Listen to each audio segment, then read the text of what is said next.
Pendant des décennies, le lithium a été considéré comme le roi absolu des batteries. Il était omniprésent dans les téléphones portables, les ordinateurs portables, les voitures électriques les plus récentes et même les systèmes de stockage d'énergie à grande échelle. Mais 2026 est arrivé, apportant avec lui une réalité dérangeante. Ce règne est gravement compromis. Les prix du lithium, oscillant entre 5 000 et 25 000 $ la tonne, ont clairement montré que dépendre d'une ressource aussi volatile revient à construire une maison sur des sables mouvants. Personne ne peut planifier à long terme lorsque les fondations de cette technologie évoluent et s'effondrent comme des montagnes russes. L'instabilité des prix n'est pas le seul problème. Le lithium est constamment menacé par le risque d'incendie. Tout le monde se souvient des reportages sur les voitures électriques qui prennent feu ou les téléphones portables qui surchauffent soudainement. Ce n'est ni un mythe, ni une exagération. Le lithium, de par sa nature même, peut devenir dangereux si les conditions deviennent incontrôlables. Dans un monde où la sécurité et la fiabilité sont de plus en plus exigées, cette fragilité est devenue une source d'irritation pour l'industrie. Et le froid? Oh! Le froid était le grand ennemi silencieux du lithium. Imaginez-vous en plein hiver, avec des températures bien en dessous de zéro, et soudain, la batterie de votre voiture perd jusqu'à 60% de sa capacité. C'est exactement ce à quoi les conducteurs des régions glaciales ont été confrontés ces dernières années. Le lithium résiste mal aux conditions climatiques extrêmes, ce qui limite son utilisation généralisée, surtout dans un monde qui a besoin de véhicules fiables en toutes circonstances. Mais le fossé est encore plus profond. La chaîne d'approvisionnement en lithium s'est révélée extrêmement fragile. Une grande partie de la production provient de quelques pays, concentrant le pouvoir entre les mains de quelques acteurs. Cela non seulement rend le produit plus cher, mais crée également une dangereuse dépendance aux routes internationales et aux zones de conflit. En période de tensions commerciales et politiques, toute perturbation de ce flux est synonyme de chaos pour les constructeurs automobiles et les consommateurs. Les sociétés minières de lithium elles-mêmes ne peuvent échapper à la controverse. L'extraction de ce métal est source de problèmes environnementaux et sociaux. Des zones entières sont dévastées, les ressources en eau se raréfient et les communautés locales souffrent de l'exploitation. Ce qui était autrefois présenté comme une énergie propre commence à révéler qu'en coulisses, le scénario est bien plus sombre. Comment pouvons-nous croire en un avenir durable si ses fondements reposent sur la destruction de l'environnement et l'exploitation humaine? Soudain, la solution à tant de problèmes était plus proche que quiconque ne l'imaginait. Le sodium. Cet élément, toujours visible, présent dans le sel de table, a commencé à s'imposer comme la clé pour inverser la tendance. Contrairement au lithium, dont l'extraction est complexe et coûteuse, le sodium est abondant, bon marché et stable. Alors que le prix du lithium fluctuait comme un marché de Paris, le sodium est resté stable, oscillant entre 150 et 200 $ la tonne. Cette différence de coût absurde a ouvert la voie à un nouveau type de batterie, enfin capable d'offrir des prix abordables sans compromettre les performances. Et le sodium ne gagne pas seulement des points au niveau du portefeuille. Il s'est également révélé être un véritable champion en matière de sécurité.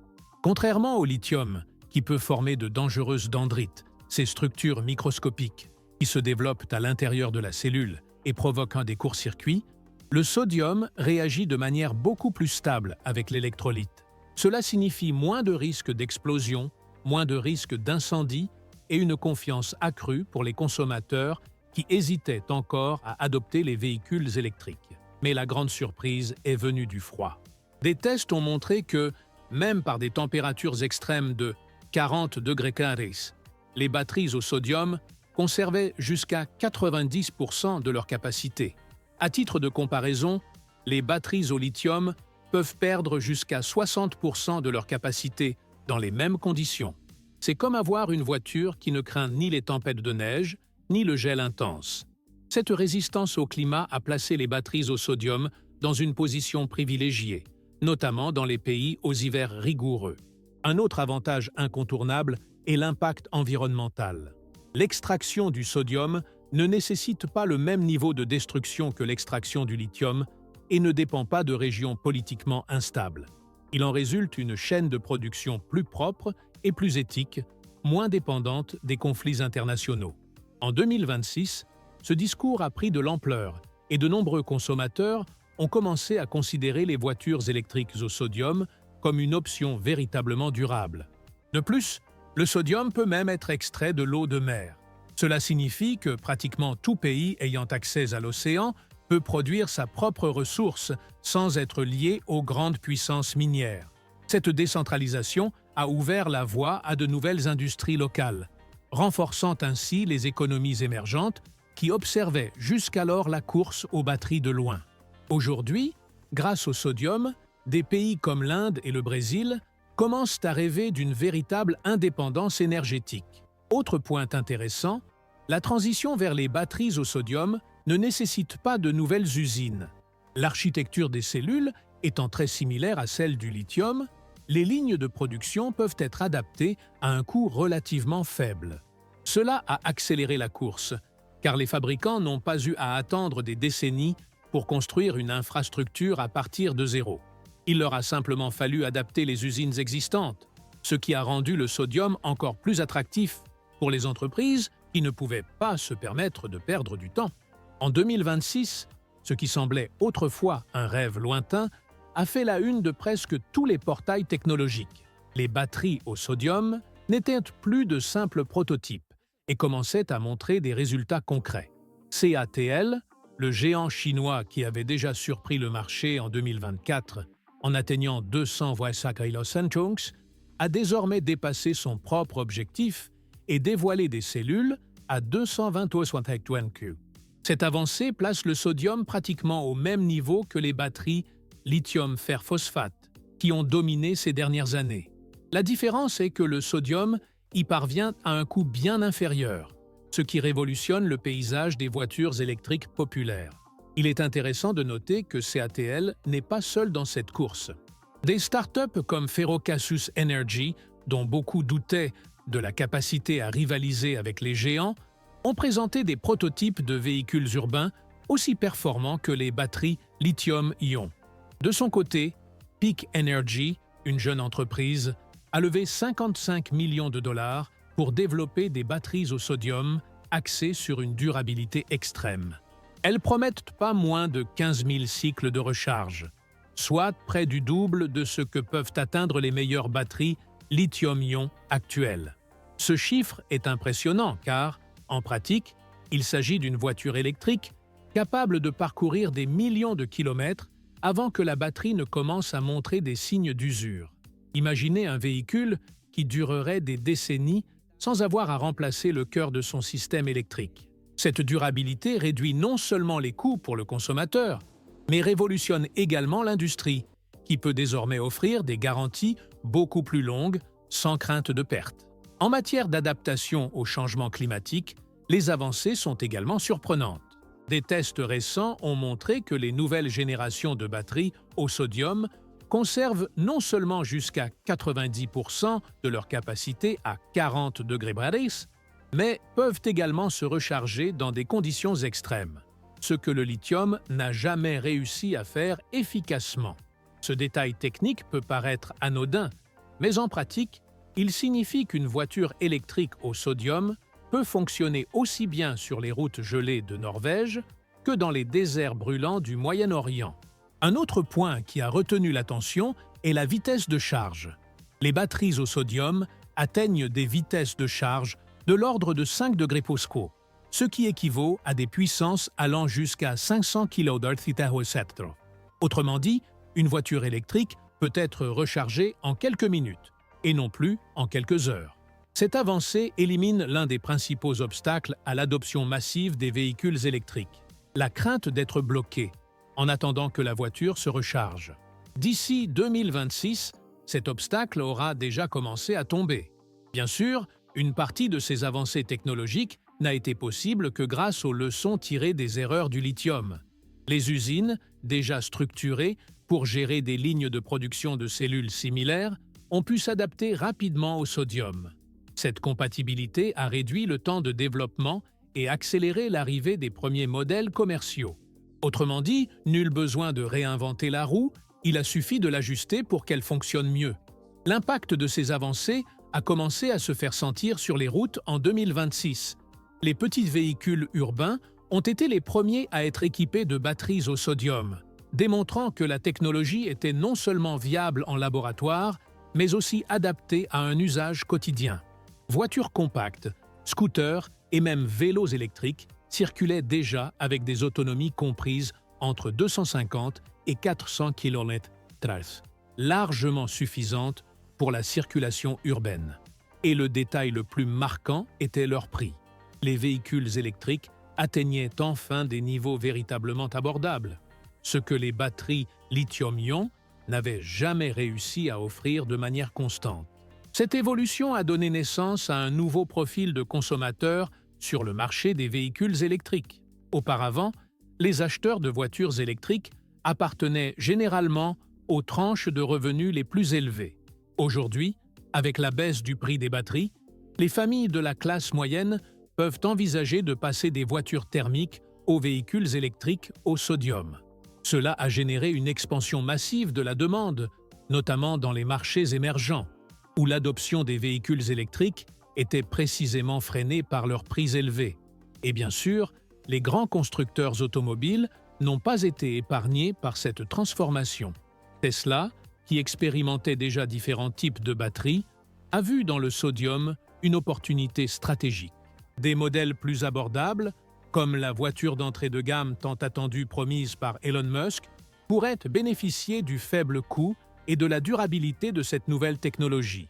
Pour les véhicules urbains et les versions plus abordables, le sodium est devenu l'option la plus logique, ouvrant une clientèle beaucoup plus large. Mais le sodium ne s'est pas imposé uniquement dans le domaine des transports individuels. Le secteur de l'énergie stationnaire, responsable du stockage d'électricité à grande échelle pour les réseaux électriques, a commencé à adopter cette technologie en 2026. La taille et le poids étant moins importants dans ces cas, une faible densité énergétique ne pose pas de problème. Ce qui compte vraiment, c'est le coût, la durabilité et la résilience, et le sodium en grande quantité. Les centrales solaires et les parcs éoliens ont commencé à installer des méga-batteries au sodium pour stabiliser l'approvisionnement énergétique, réduisant ainsi la dépendance aux combustibles fossiles. L'une des initiatives les plus judicieuses du secteur a été le développement de systèmes hybrides. Ces conceptions combinent des cellules sodium et lithium au sein d'un même bloc batterie, exploitant ainsi le meilleur des deux mondes. Le sodium offre une endurance à basse température et un faible coût, tandis que le lithium offre une densité énergétique pour une plus grande autonomie. Le résultat est un véhicule polyvalent capable d'affronter toutes les conditions, des rues verglacées de Scandinavie au désert brûlant d'Australie. Cette flexibilité a attiré l'attention car elle démontrait qu'il n'était pas nécessaire de choisir entre l'un ou l'autre. Les constructeurs automobiles ont commencé à annoncer des prototypes hybrides promettant une autonomie de plus de 500 km à des coûts de production bien inférieurs à ceux des modèles lithium-ion pur.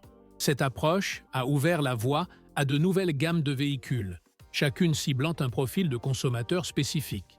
Il s'agissait d'une stratégie visant à conquérir simultanément différents marchés. Lorsque le sodium a fait son entrée sur le marché en 2026, l'un des premiers changements a été ressenti par les constructeurs automobiles eux-mêmes. Le coût du kilowattheure a chuté à environ 60 $, soit environ 20% de moins que celui des batteries lithium-ion traditionnelles. Cette différence, qui peut paraître minime sur un tableur, se traduit par des milliards de dollars d'économies lorsqu'on considère la production à grande échelle.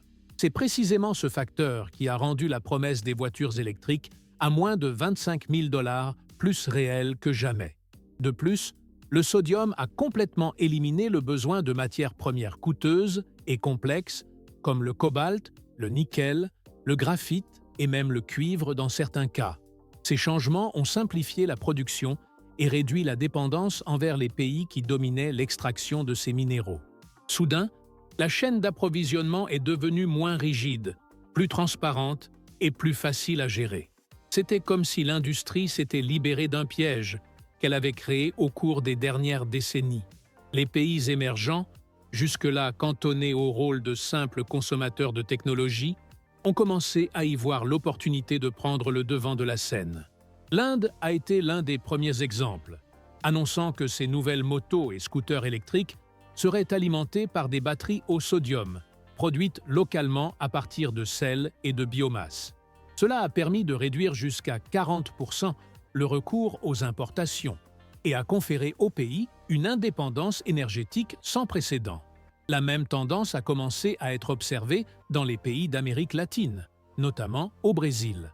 Dans le cas du Brésil, le potentiel s'est avéré énorme. Le pays, déjà riche en ressources naturelles et doté d'une matrice énergétique basée sur les énergies renouvelables, a commencé à considérer le sodium comme le chaînon manquant pour dynamiser son industrie des véhicules électriques. Des entreprises locales, en partenariat avec des universités et des investisseurs étrangers, ont commencé à implanter des usines de production de piles au sodium, visant à approvisionner le marché intérieur et à exporter vers les pays voisins. Cela a non seulement renforcé l'économie, mais a également positionné le Brésil comme un acteur stratégique dans la course aux véhicules électriques. Une autre différence résidait dans la prévisibilité du sodium. Alors que les prix du lithium fluctuaient de manière imprévisible, le sodium restait stable, entre 150 et 200 $ la tonne. Cette constance conférait aux entreprises une capacité de planification qu'elles n'avaient jamais eue avec le lithium. Pour la première fois, les constructeurs automobiles pouvaient projeter leurs coûts à long terme sans craindre qu'une fluctuation du marché ne vienne compromettre leurs plans. Cette stabilité faisait du sodium un produit quasi indispensable pour ceux qui recherchaient une sécurité financière. Les implications géopolitiques étaient également considérables. Le lithium étant concentré dans quelques pays, tout conflit commercial ou crise politique devenait un risque mondial. Le sodium, en revanche, était présent pratiquement partout, de la croûte terrestre à l'eau de mer. Cela permettait une répartition beaucoup plus équitable de l'énergie, réduisant ainsi la dépendance au monopole et le risque de crise d'approvisionnement. Pour de nombreux gouvernements, le sodium n'était pas seulement un choix technologique, mais une question de souveraineté nationale. Même si le sodium a volé la vedette en 2026, nul ne peut ignorer qu'il a encore ses limites. La plus évidente est sa densité énergétique. Alors que les batteries au lithium les plus avancées, comme la 4680 de Tesla, atteignent déjà environ 272 watts, le sodium oscille encore autour de 220 watts. Cela signifie que pour stocker la même quantité d'énergie, une batterie au sodium doit être plus grande et plus lourde. Dans les véhicules où chaque kilo compte, comme les berlines longue distance ou les SUV de luxe, cette différence est significative. Et c'est précisément là que réside le plus grand obstacle, l'autonomie. Si le sodium est largement utilisé dans les voitures urbaines et de tous les jours, le lithium conserve son avantage pour les véhicules devant parcourir 600 km ou plus sans recharge. Cette caractéristique rend le sodium moins compétitif sur des segments où l'espace intérieur, le poids et l'autonomie maximale sont des critères cruciaux pour séduire les consommateurs. Un autre sujet sensible est la perception du public. Malgré les progrès impressionnants, de nombreux consommateurs associent encore autonomie et qualité.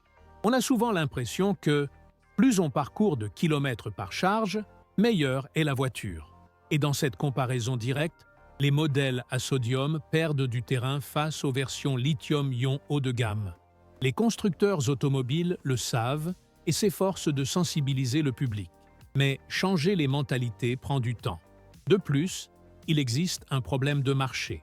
Certains constructeurs automobiles restent fortement investis dans des projets liés au lithium et ne souhaitent pas abandonner un produit encore rentable aussi rapidement.